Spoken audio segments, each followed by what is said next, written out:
നിലമ്പൂരിൽ നിന്ന് ബിപിൻ സി വിജയൻ കൂടി നമുക്കൊപ്പം ചേരുന്നു. ബിപിൻ, ശരിക്കും ഈ PV അൻവർ ഫാക്ടർ എന്ന് പറയുന്നത് കുറച്ച് പെരുപ്പിച്ച് കാണിച്ചിട്ടുണ്ടോ എന്നെനിക്ക് സംശയമുണ്ട്. പക്ഷേ അടിക്കടി തെരഞ്ഞെടുപ്പ് വരാൻ കാരണക്കാരനായ PV അൻവർ ഒരുപക്ഷെ എടുക്കുന്ന രാഷ്ട്രീയ തീരുമാനങ്ങൾ ഉചിതമല്ലെങ്കിൽ ഈ തെരഞ്ഞെടുപ്പിൽ അദ്ദേഹത്തിനായിരിക്കും തിരിച്ചടി കിട്ടുക എന്ന കാര്യത്തിൽ സംശയമില്ല.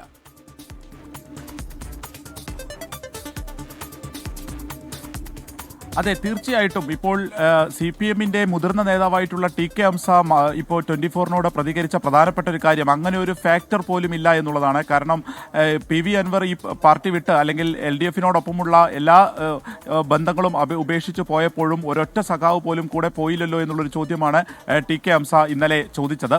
ഒപ്പം തന്നെ ഏറ്റവും പ്രധാനപ്പെട്ട കാര്യം ഇതിൽ PV അൻവർ എടുക്കുന്ന എന്ത് തീരുമാനമായിരിക്കും എന്നുള്ളത് ഒരു രാഷ്ട്രീയ ആകാംക്ഷയായി തന്നെ ഇപ്പോഴും നിൽക്കുകയാണ്. അദ്ദേഹത്തെ അനുനയിപ്പിക്കാനുള്ള ശ്രമങ്ങൾ ഇങ്ങനെ പല വഴിക്ക് നടക്കുന്നുണ്ട്. അതിലേറ്റവും പ്രധാനപ്പെട്ട കാര്യം എന്ത് CPM-നെ UDF-നെ സംബന്ധിച്ച്, പ്രത്യേകിച്ച് കോൺഗ്രസിനെ സംബന്ധിച്ച് ഈ ഒരു തിരഞ്ഞെടുപ്പ്, അതിലെ വിജയം വളരെ പ്രധാനപ്പെട്ട ഒരു കാര്യം തന്നെയാണ്. അത് മുസ്ലിം ലീഗ് നേതൃത്വം തന്നെ ഇതിനു മുൻപ് തന്നെ പറഞ്ഞിരുന്നു.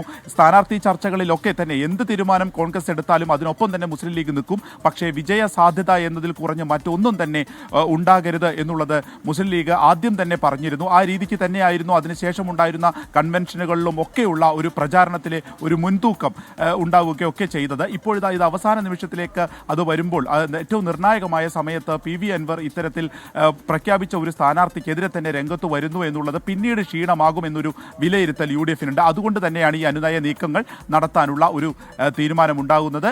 ഇപ്പോൾ കുഞ്ഞാലിക്കുട്ടിയെ കാണും എന്നുള്ള വിവരം കൂടി ലഭിക്കുന്നുണ്ട്. ഒപ്പം തന്നെ അടുത്ത നിയമസഭാ തിരഞ്ഞെടുപ്പിൽ ഒരു ഷുവർ സീറ്റ് വേണം എന്നടക്കമുള്ള ആവശ്യങ്ങൾ പറയുകയും അതിലൊക്കെ തന്നെ ഒരു ധാരണ ഉണ്ടാക്കാം എന്നുള്ള തീരുമാനവും ഇതിനോടകം തന്നെ ഉണ്ടായിട്ടുണ്ട്.